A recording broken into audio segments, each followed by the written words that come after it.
And for Commodities Market Update, I have Damilola Akinbami, the head of research at Financial Derivatives Company, with me here. Hi, Dami. Good morning, Chimeze. Good to see you again. Same here.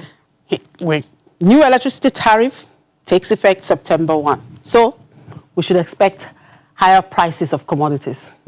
Yes, we should actually expect that. But first of all, the fact that the government has at least announced that it's going to be effective September 1, and bear in mind that we've had at least 2 postponements. It was initially supposed to take effect April 1, then it moved to July. We're even hearing Q1.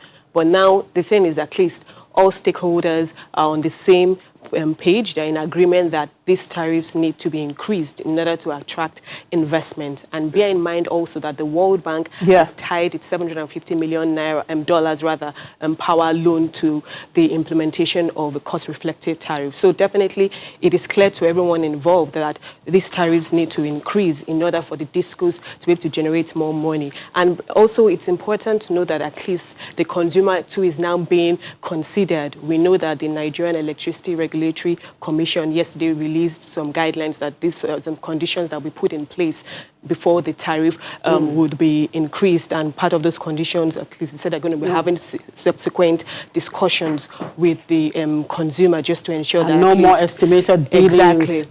And no more estimated billings. And I'm glad we also mentioned the estimated billing, because on one hand, yes, you want the tariffs to increase so you can attract investment. But then some pundits would ask, do you increase the tariffs so that you have more money to be able to purchase the meters, or do you provide the meters and then that will lead to higher tariffs and revenue? So it's more like a catch-22 situation. But Nigerians will tell you that they are willing to pay for the higher as long as they have the electricity. As long as they have the electricity. And that issue of metering, the estimated billing is a major concern. And a lot of consumers will rather have prepaid meters, because at the end of the day, what you are paying if you have a prepaid meter is much less than when you are being charged arbitrarily. And even we know that the NERC, they've actually capped or put a cap to how much unmetered customers are going to be charged. But we know that that is not the situation right now. And that's because there's a huge metering deficit. The metering deficit has increased by 50% in the last 5 years, from 4.5 million to about 6.75 million this year. So that's significant. And we know that even the federal government, in the bid to basically bridge that supply gap, the federal government has removed or waived that 35% import levy on meters for 1 year, just so that you can bridge the supply gap. Because if you have more meters, and that would help. Exactly, meters, definitely, and that would push revenue. But more importantly is the collection, because you can increase the tariff, you can increase the cost. But if you're still having leakages, you're not going to receive as much. So that collection process has to be addressed. And that's the challenge. That's the challenge. Who would ensure enforcement? Right now, all parties involved, especially the regulators, so you have the NERC, the government, everyone has to be it's basically hands on deck right now. Because, for instance, now, we know that about 293 billion naira was consumed in terms of electricity in the first 5 months of this year. But the discos were only able to remit 20% of that. So where did the 80% go? Definitely most likely to the agents, to the third-party players in this business. So with the meters, the metering situation, or when there's an increase in the supply of meters, it would address and curb that issue of lost revenue. And if you have more revenue, definitely you can also address constraints. We know that even the amount of power that is stuck from what the generating companies generate, that doesn't get to the national grid, is at least about 4,000 megawatts. So you have that amount of power stored that is not getting to the end user. And that's why we have so much gas constraints. We have so much gas and power shortages. So it's an issue that needs to be addressed, and I know that the government is looking into it and they're moving in the right direction. Now, how will they deal with people who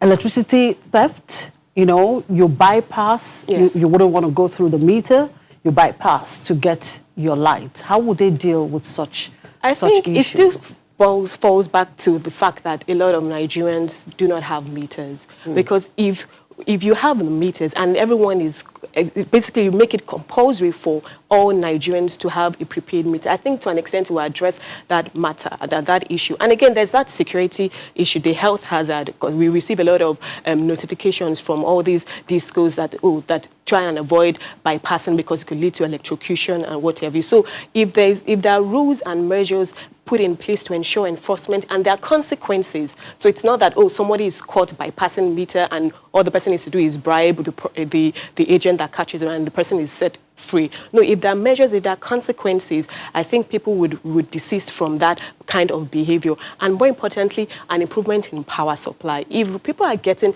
constant power supply, I think they'll be ready to pay the cost of it. Right. Okay, now let's, well, still talking about this electricity tariff here. Yes. What will that mean for inflation numbers going forward? Yeah, so for inflation, definitely in the short term, because electricity accounts for a significant part of the core sub-inflation index. So we should see an increase in consumer prices. But more importantly, because power is a major input, if I can use that word, even in the manufacturing process. We know a lot of manufacturing companies have their own gas power plants. But if there's an improvement in power, definitely that will lead to an increase in aggregate output. And that short-term pain of an increase in inflation, because there's now an increase in output, it starts to lead to lower prices. So in the long run, it would have a positive impact and food prices should subside.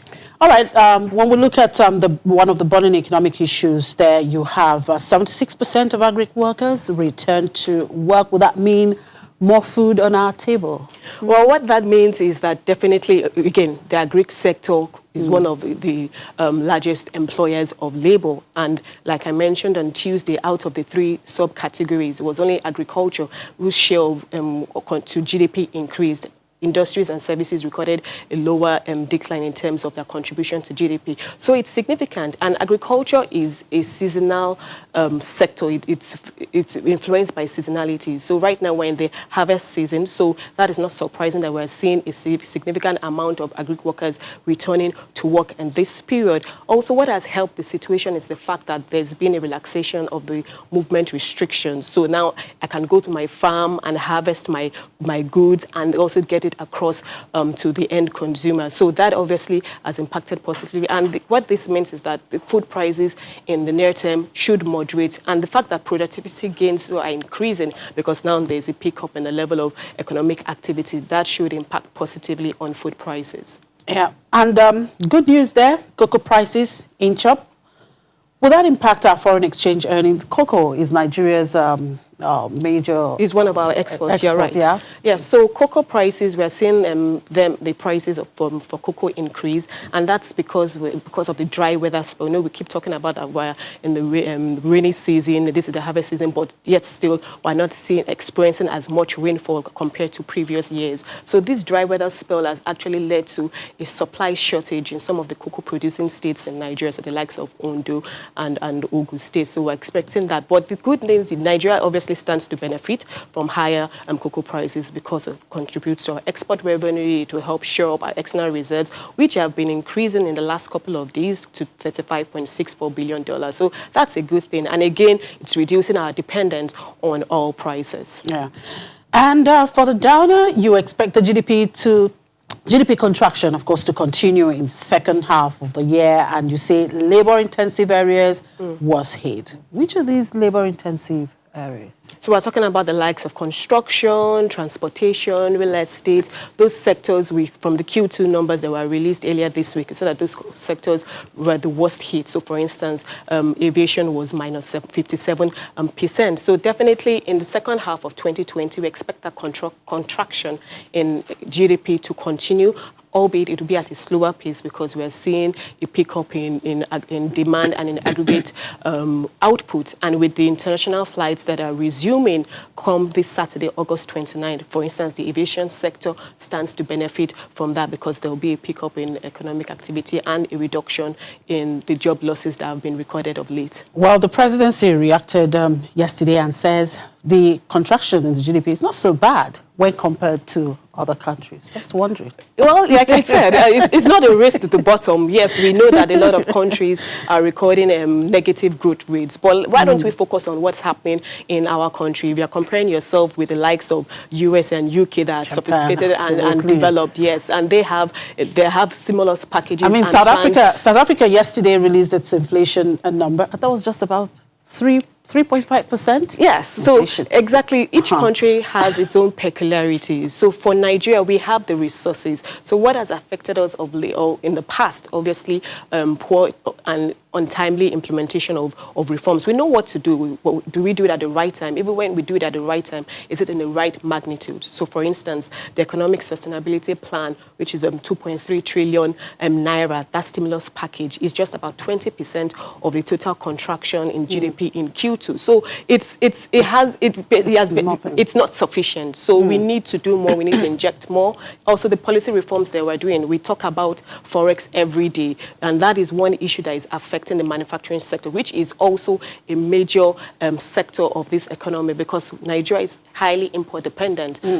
Is there enough Forex around for manufacturers? A lot of them are using a blended rate because, one, there are a lot of restrictions. The CBN is coming up with a lot of Forex rationing and restriction measures just to reduce the arbitrage activities. But then still, the Forex is not available, the price is not right. So these are some of the issues that the government needs to address, which will lead to at least a pickup in growth. Absolutely. So how would you describe the commodities space in the week that is about to end, and what is your outlook? I mean, looking at the price movement here. Yes, okay, so I'll start from the global market. So in the global markets, we're seeing that obviously, for instance, in the oil market, the Hurricane Laura is affecting prices, and we saw yesterday that oil prices traded around $46 per barrel briefly, and also the fact that the U.S. recorded a lower crude inventory level. So those factors are keeping oil prices relatively elevated. And in the other markets, we are seeing cocoa. We talked about the fact that there's a dry weather spell in Nigeria, which is pushing up